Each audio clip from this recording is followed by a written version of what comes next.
All right, everybody, welcome to Game 2 of Warriors Gaming versus First Departure. Game 1 was a blowout for Warriors Gaming. They are hoping to make it a 2-0 easy wins.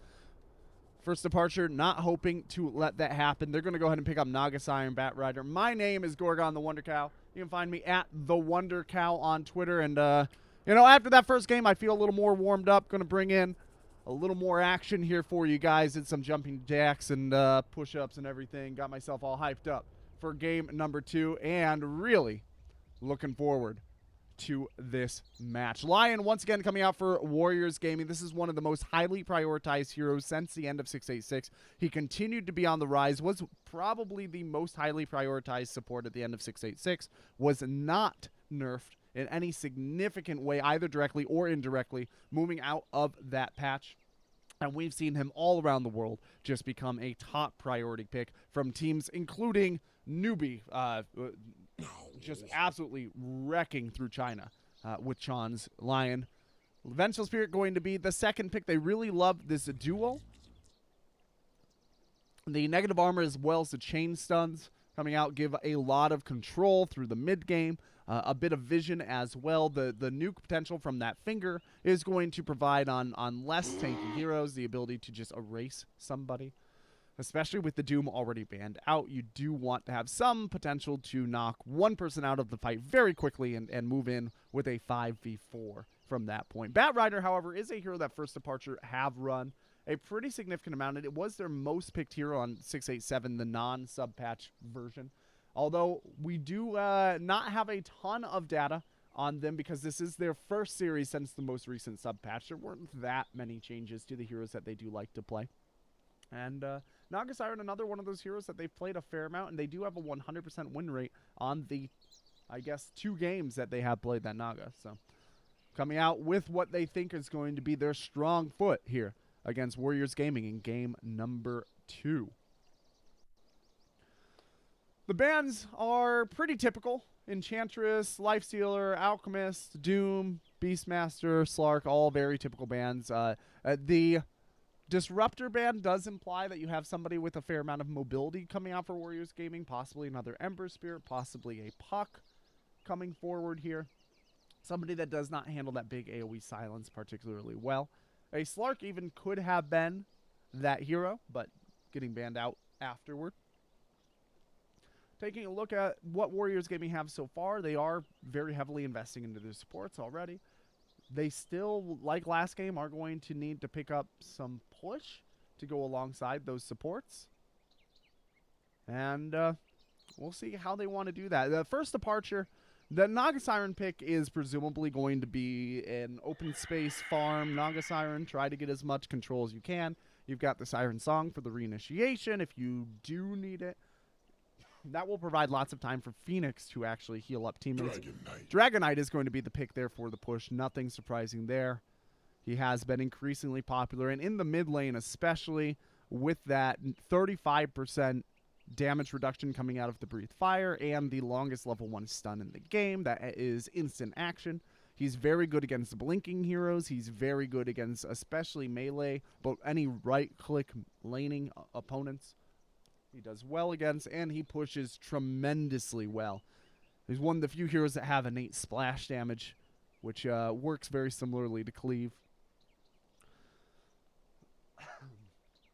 First Departure is considering their options here. The Phoenix being a rising star gives you a ton of AoE potential, a reset button in the fight, and also just the heals that hero can throw from the back lines are deceptively impactful.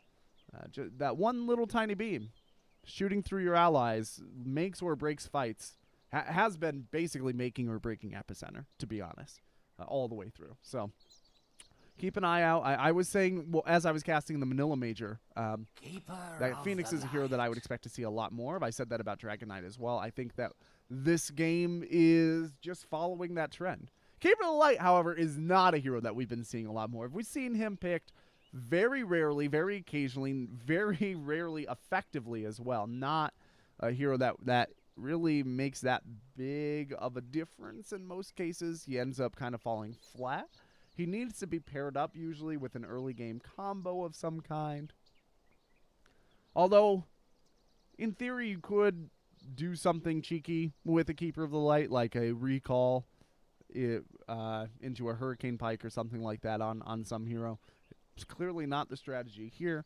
They're just grabbing him, presumably largely because of the potential of that blind and the mana drain into opponents. The counter push is nice, but it won't be very effective into the Dragon Knight specifically. But the mischance that comes out of Blinding Light, I think that's called Blinding Light. Yep, Blinding Light. Second guessing myself here, guys. The mischance that comes out of the Blinding Light is really good against right-click push lineups and lineups that utilize damage auras like the Vengeful Spirits. Warriors Gaming are going to pick up the Clockwork, and this is a hero that's been bouncing around here in the SEA a little bit. We haven't been seeing him as much in other regions. Maybe he's a hero on the rise. I do really like the control that Clockwork provides. He's very tanky as well. We've been seeing a lot more emphasis on strength heroes and heroes that get high armor, high tanky. Either because they have innate heals, because they have high armor or high HP, or some combination therein.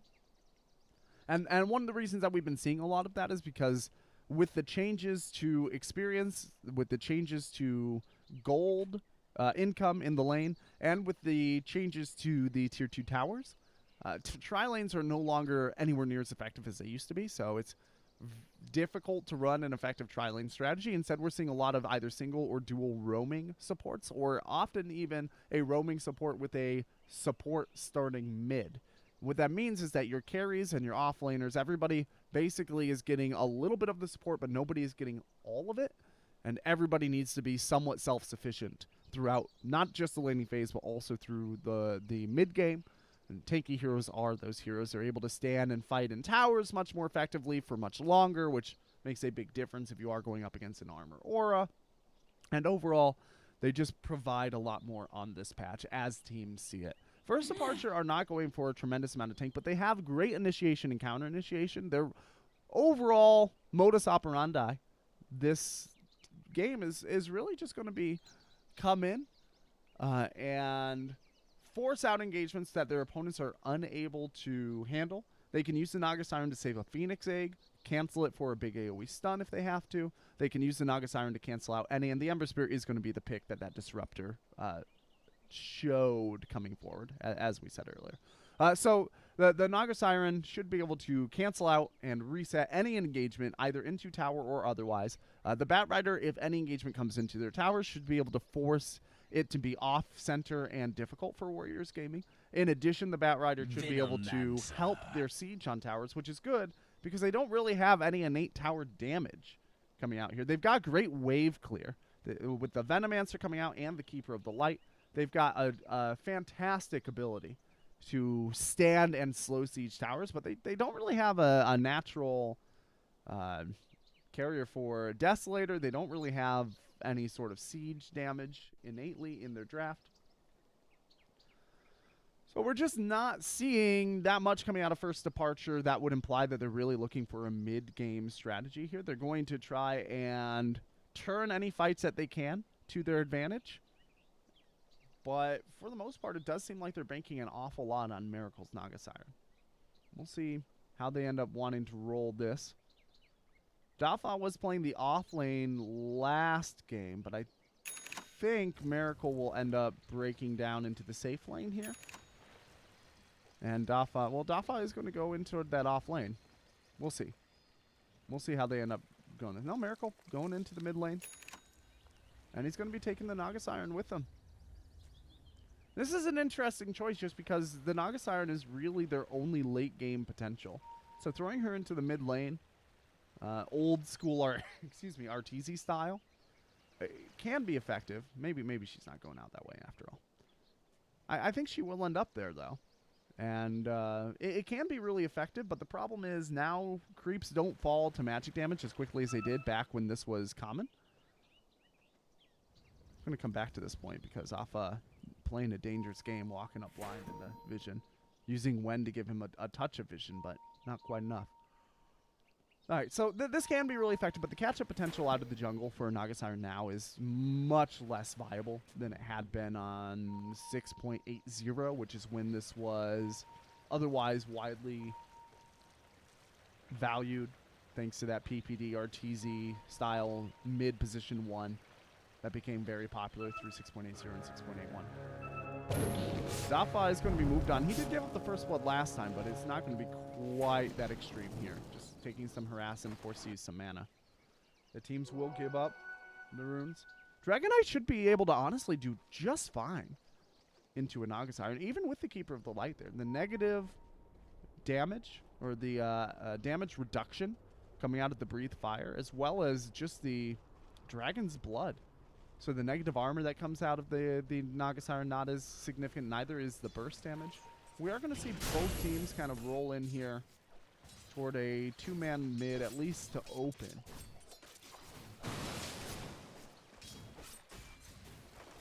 Of course, last game I thought Miracle would walk in at a disadvantage, and he did control his lane extremely well. He does seem to, I mean, everybody knows this player. He's very good. And he can afford to spam out here because the Keeper of Light can come up and mana if needed. Okay, that miss is sort of painful, though. Got to make sure that you're harassing out Miracle with all of those things. This lane will be very important, especially considering how dependent the Radiant side are on this Naga Siren.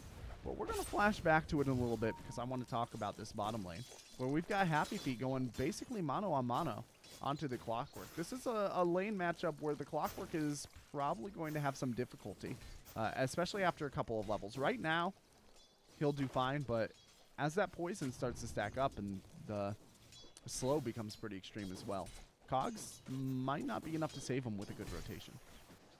So yet to see how that breaks down. Meanwhile, in the top lane, Dafa just exchanging hits here with the Lion.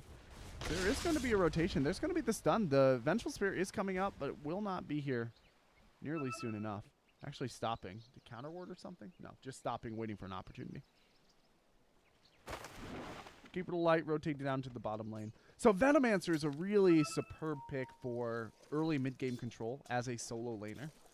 If you do manage to get up the early ult or even the early ags, it does, I think I crunched the numbers at 35% more than it did the last time Venomancer was really popular, thanks to the more recent changes of 686 and 687. The problem is that falls off really, really harsh in the late game. When coming in a bit too deep, you will land the Cogs, get some mana away, but with the Keeper of Light in this lane, that doesn't really matter. The right clicks are out there as well. Now the Phoenix rotating down from the top lane, probably not necessary, but certainly welcome. As First Blood does go the way of First Departure, this game already looking much better than last game did. But once again, these guys are really dependent on Miracle. He's going to be rotated around. There's going to be the drop down, and he tries to use Mirror Image to dodge that. Didn't quite get it off fast enough. That's a pretty long cast point on Mirror Image to use as a disjoint. It's also a very narrow margin for success.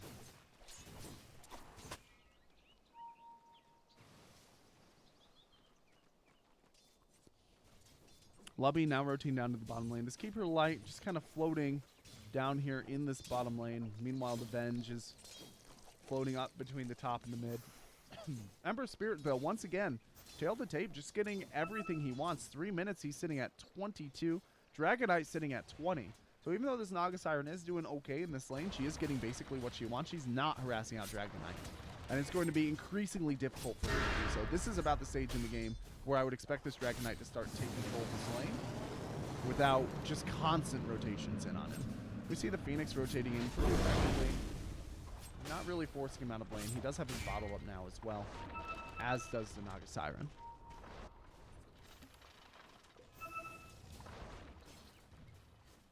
Wen is going to rotate down to control the bottom rune, either save it for the Dragonite or take it himself. Wow, look at Dire's rune control, actually. The Venge is up here on the top rune. The Clockwork is down on the bottom. Miracle's going to rotate for top, and Dragonite's going to scoop in behind him. Part of a good old-fashioned pickle. The Venge is going to... Oh, we got the right one. And they realize it because of the damage coming out. The Phoenix is going to be there, though, with the heal and with the damage. Throwing out. And shooing away all the riffraff. Still, no bottle refill for either of the mids now.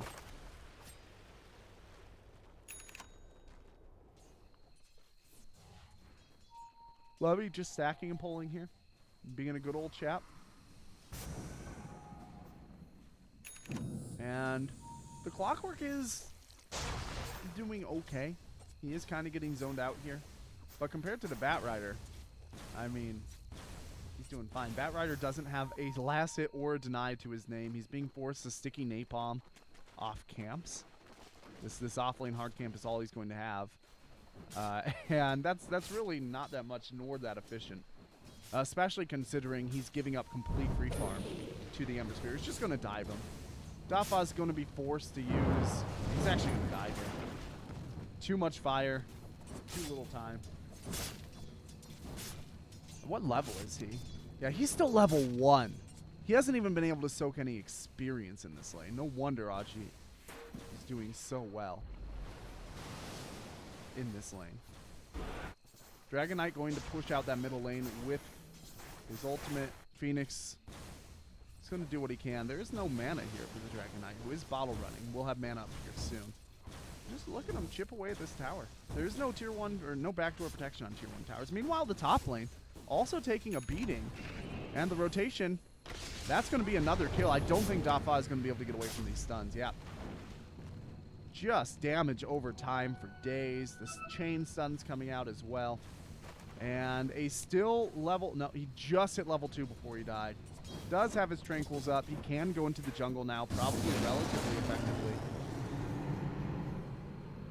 But, God, at what point in time is that too little too late? Insidious should be able to get away here. He does have the Phoenix dive.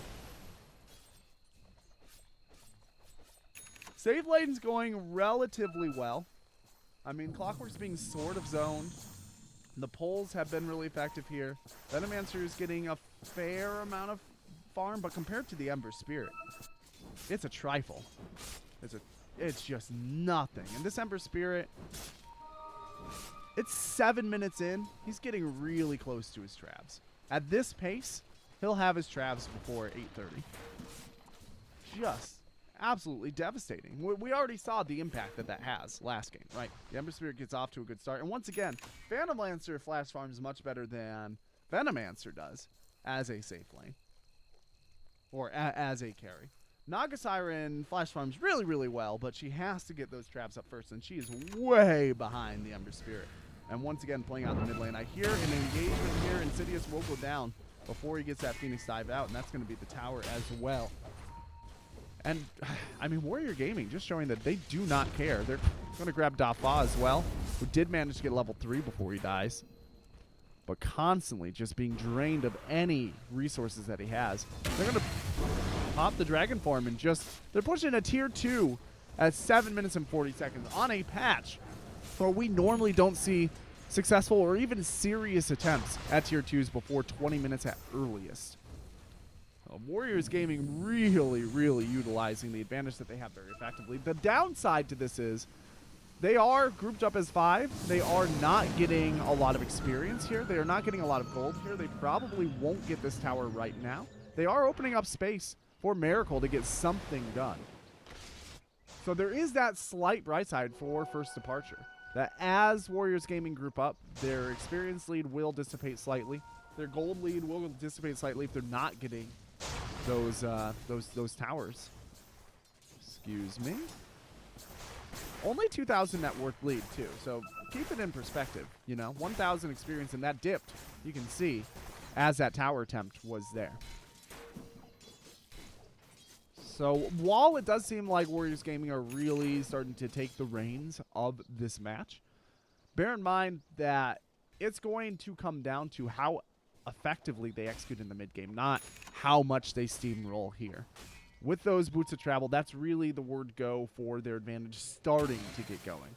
And things are going to start getting rough here pretty quickly if you are First Departure.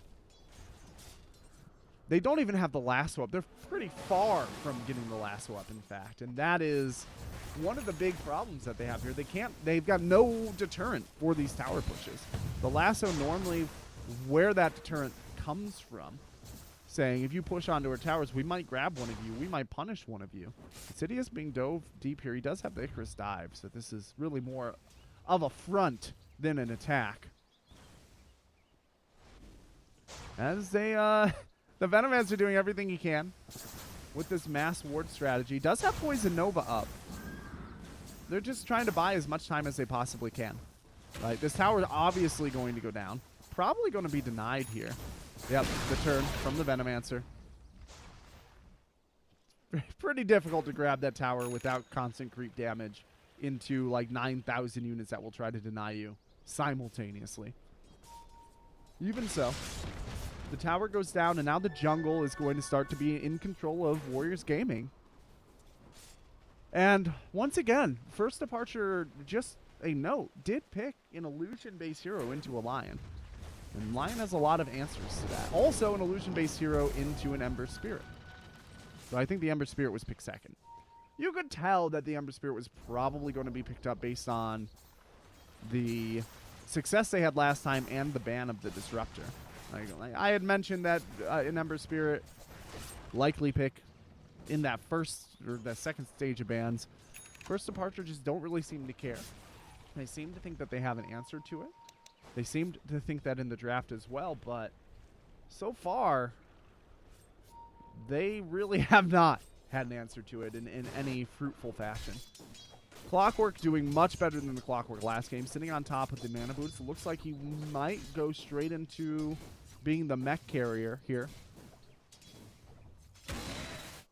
Just trying to maintain as much control as he possibly can. Taking a look at the way that our vision is breaking down as well. I mean, Dire don't have a lot of wards up. Their lane ward here is about to expire, but they are pushed out deep enough that they have pretty decent vision as to what's going on. Radiant keeping their defensive vision up, but it's not really doing them a lot of good.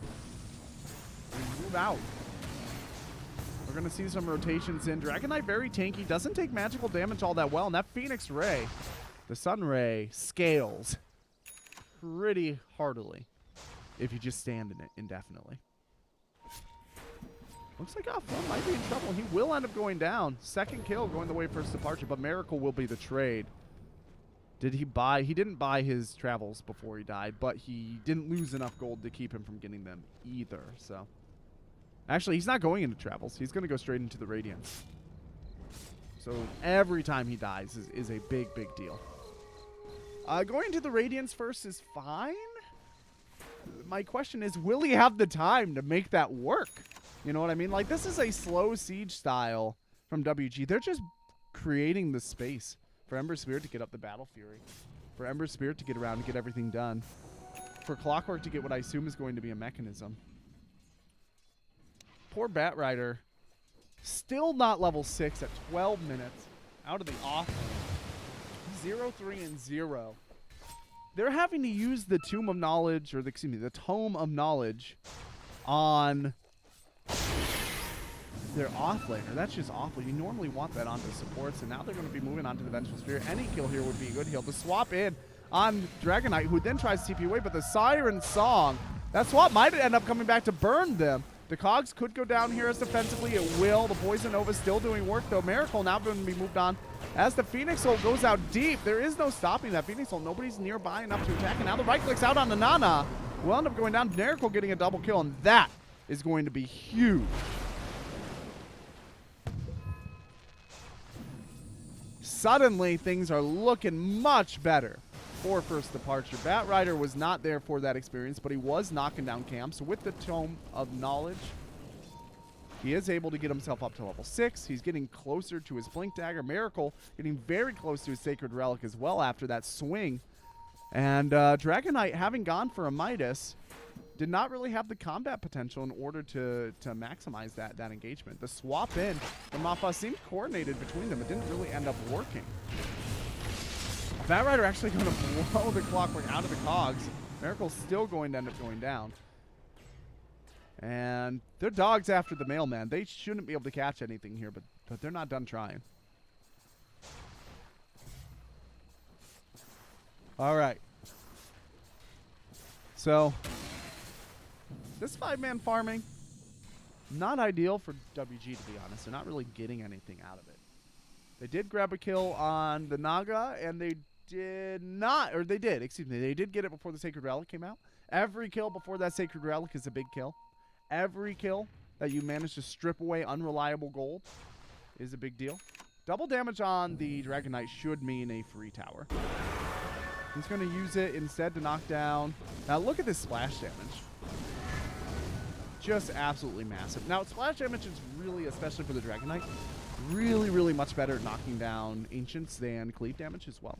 Because splash damage impacts the units up nearby, the unit that gets hit, not the unit that is attacking. Cleave damage works off the base of the unit that's doing the attacking, right? So for Dragon Knight, he takes less damage, and he does more damage, because you're always guaranteed to get that splash on the nearby Ancients.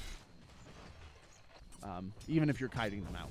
And you see, I mean, obviously he had a double damage and his ultimate going there, but truly effective at knocking those down.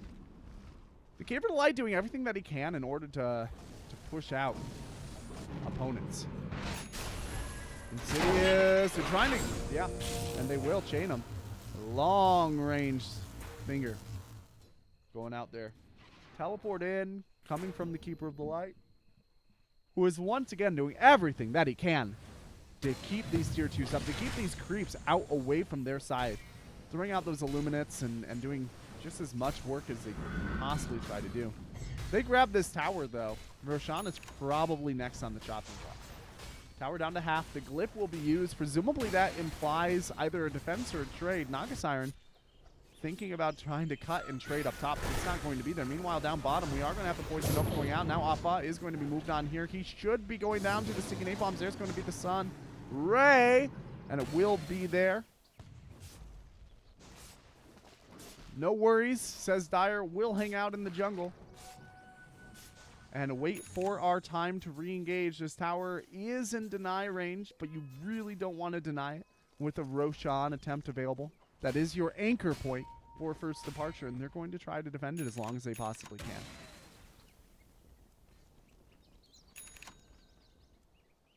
Battle Fury done on the Ember Spirit. Blink Dagger is here on the Lion as well. The initiation potential now much better, and this Keeper of the Light needs to be careful.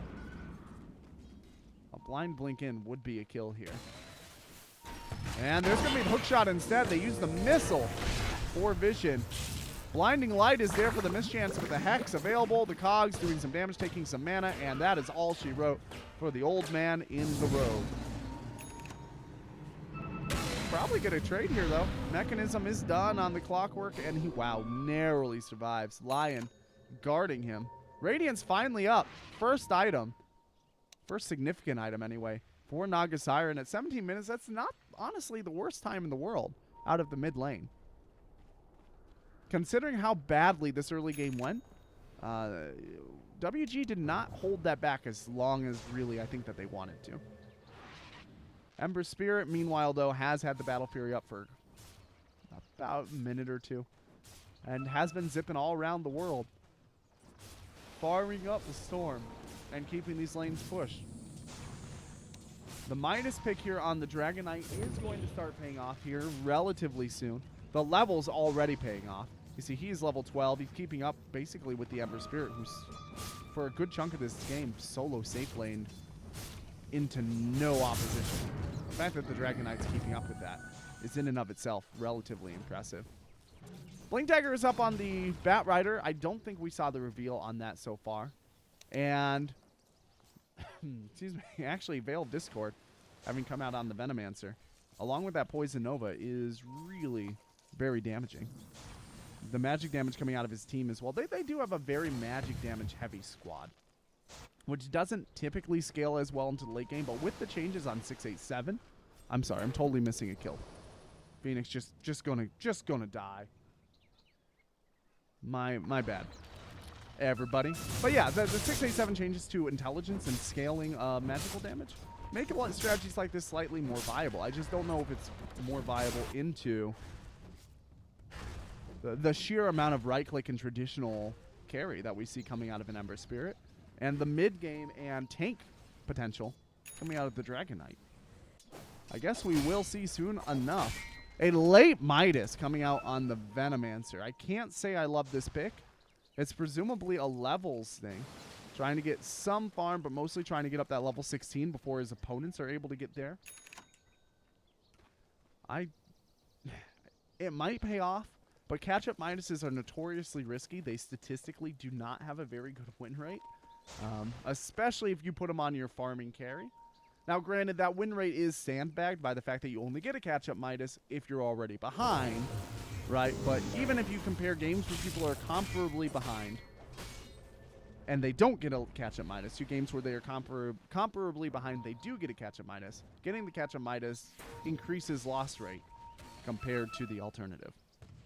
So it is an extremely risky call coming out here for the Venomancer. On a Venomancer, I guess, is not the end of the world sort of situation. He already has basically his core damage item, right? He's got the Veil of Discord.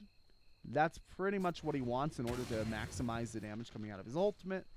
He could go into that Ags that I mentioned in the earlier game. If you do rush that out, if you get that Ags out before level 11, the damage increase is just absolutely astonishing. That wasn't going to happen this game, though. Let's just blink in, and the finger, wow, look at that. By the time I could even click over there, the mount was Aurora. And although the kill count is not really that staggering here, the net worth advantage is pretty substantial. Almost 7,500 at 20 minutes. To give you an example of how much that matters, at the We Play LAN, only 3 of, I think, 37 total games did a team have a 5,000 net worth deficit at any stage in the game and end up winning. Right? Only 3. Very, very small likelihood on this patch because most teams are not able to get 5,000 net worth deficit advantages before the 20-25 minute mark. That's really when we start to see those advantages come in, because that's really on this patch where we start to see tier 2s reliably fall. Sometimes you'll get one tier 2 fall before the 20-minute mark, like in this game, but you're going to see the clockwork move in here with the cogs, with the, well, death for the Venomancer.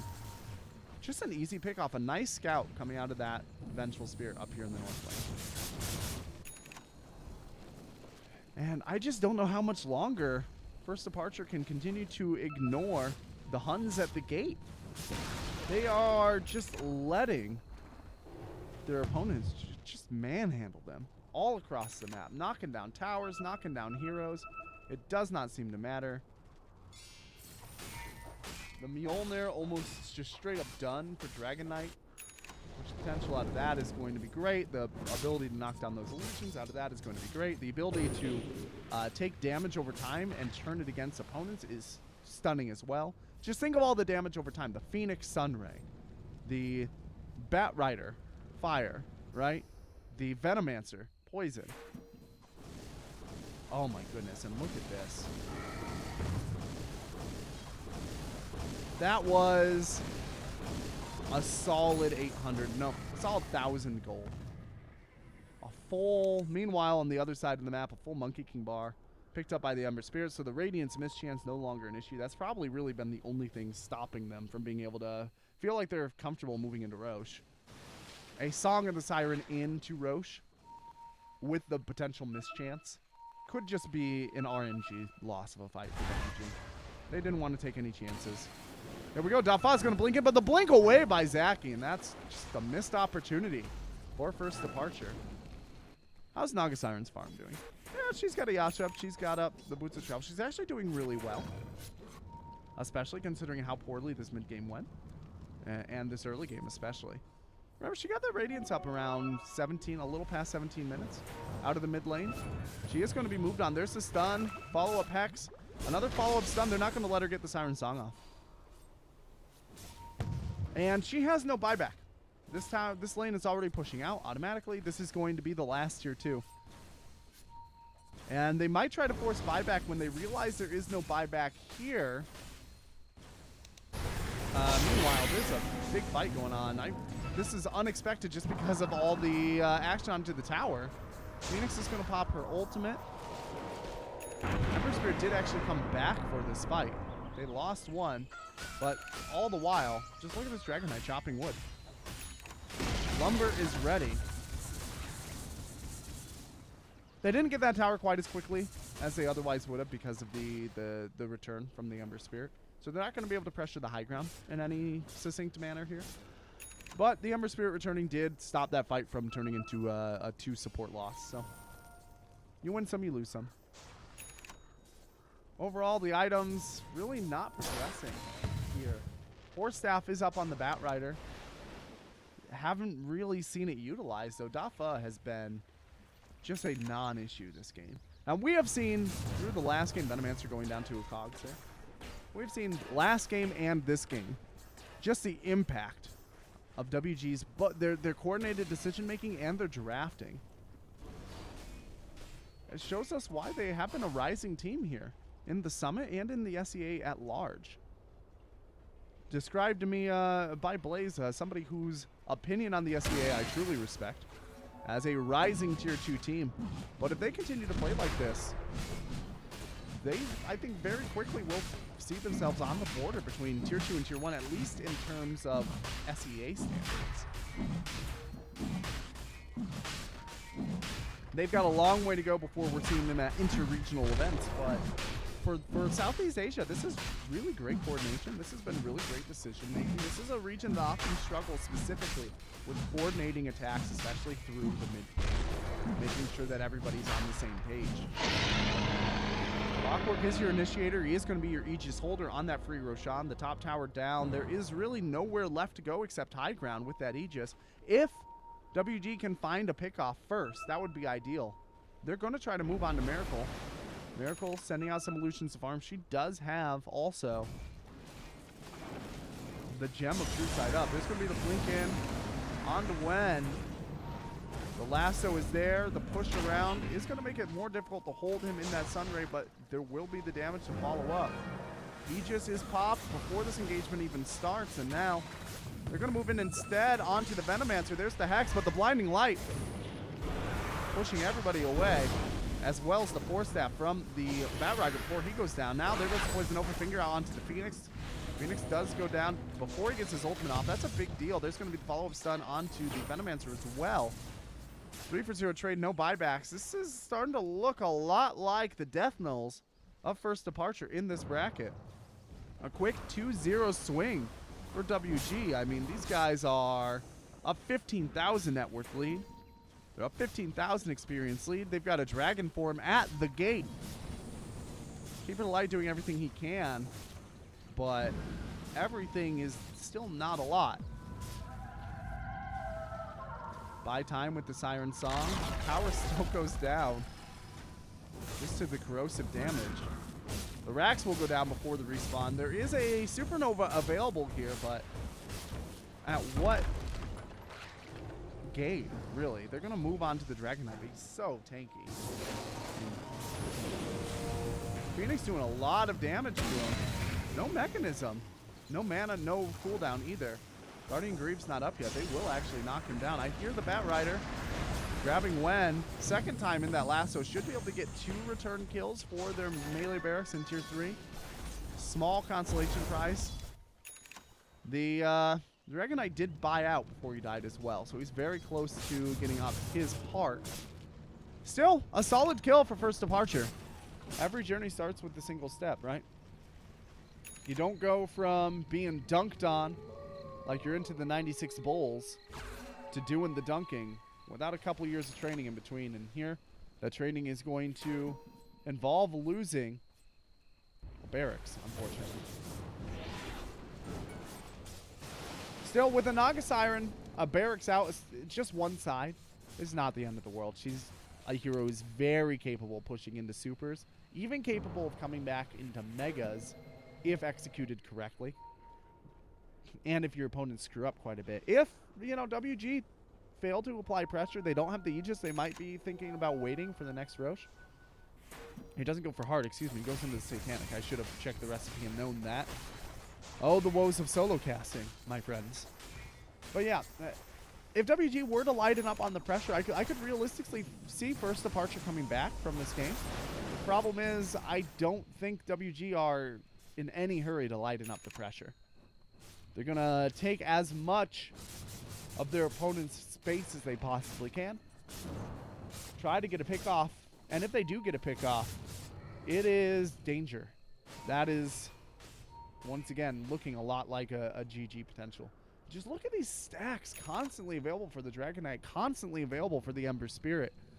Ember Spirit does have a Lincoln's up now as well. They can look at the rest of the items. Full Manta is done on the Naga Siren. That will help this split push. That will help dealing with the supers. Not a lot else up here.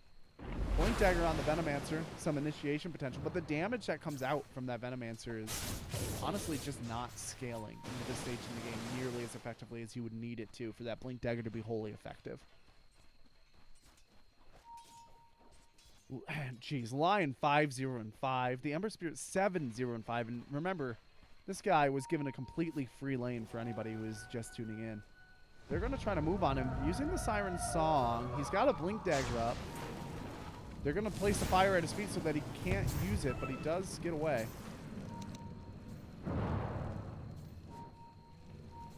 Now he's got a second Remnant to get away from. And he's going to try to re-engage. The very nice scan will be used by the Radiant side. They know something's up. Insidious teleporting away. Everybody teleporting away. Just a good use of that little scan mechanic. Teams that are good at using that honestly just have such an enormous edge on teams that are not. Oh, the hook in along with the blink from Zaki. And that is all she wrote for Miracle. The chain stuns. Really well played. They're going to pick up that gem. There is a buyback on the Naga Siren. That's not how she wants to use her hard-earned cash. Can she get in advance?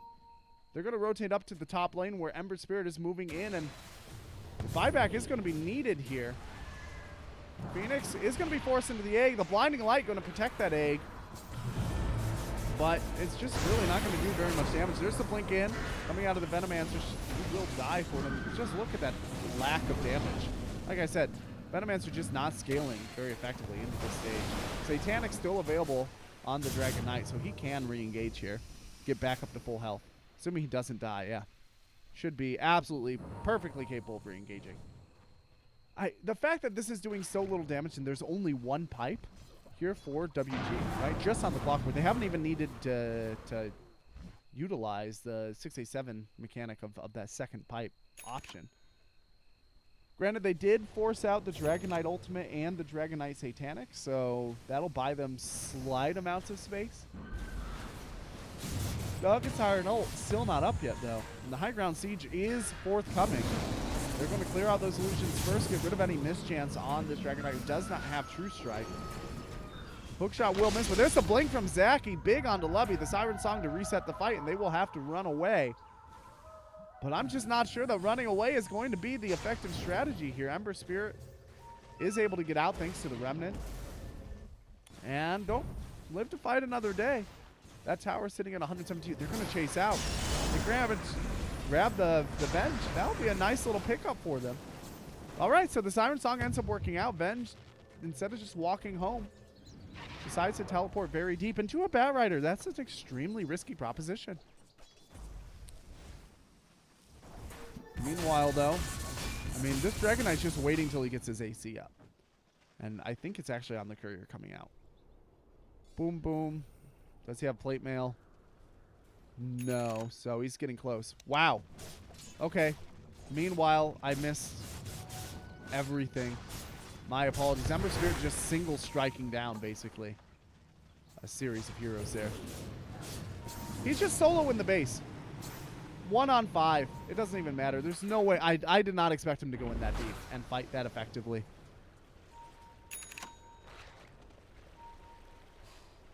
Wow. Naga Siren trying to be cheeky here, but is actually going to be forced back, and the Hex is going to be there. Ember Spirit getting back up. And the Chain Stuns are there. Miracle needs one. Get back into this game. Ember Spirit once again going to go in against the whole team. Yeah, that's a GG. When an Ember Spirit is surreptitiously going into your base in a lane that you've already lost Rax for shits and giggles and knocking down your entire team, there's just no coming back from that. First departure, really just not executing up. I mean, this is a team that has a track record of moderate success against at least SEA contenders. Not necessarily on the inter-regional scene, but in their own region, they do okay. WG have just been killing it, though. And they continue to do so through this bracket. I'm excited to see where they go from here at the BTS 5 SEA. So, Once again, my name is Gorgon the Wonder Cow. Thanks for tuning in to my solo ramblings on top of this BTS game. You can find me at TheWonderCow, and thanks for tuning in to BTS this morning. That's all I've got for you guys.